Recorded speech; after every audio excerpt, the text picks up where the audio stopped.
Pelatih PSM Makassar, Bernardo Tavares tak ingin berlarut-larut dalam kemenangan atas Hougang United di penyisihan grup H Piala AFC Cup 2024. Sebab, dia juga sadar timnya kembali harus berlaga di Liga 1 menantang Dewa United di Stadion Indomilk Arena. Minggu, 12 November. Belum lagi, jarak antar laga sebelumnya hanya punya 2 hari masa recovery saja. Hal ini jelas bukan laga mudah dan harus mereka hadapi. Pelatih 43 tahun ini bahkan membandingkan timnya dengan klub Liga Inggris, Manchester City. Pasalnya, PSM bukan Manchester City yang punya pesawat pribadi.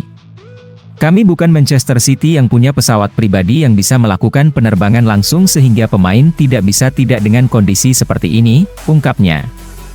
Kami harus menyadari kenyataan kami, ungkapnya. Fokus kami telah berubah ke Liga Indonesia. Kami akan berlaga pada tanggal 12.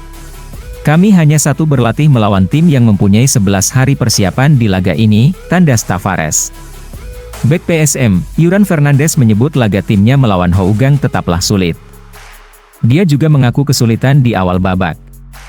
Terutama 15-20 menit dalam menjaga dan merebut bola dari tuan rumah. Seiring berjalannya waktu kami bisa masuk ke dalam pertandingan. Namun awal babak kedua, mereka mencetak gol cepat hanya dalam 2 menit babak kedua. Namun kami mampu bangkit dan lebih ingin bekerja keras karena sangat menginginkan 3 poin ini, tutupnya.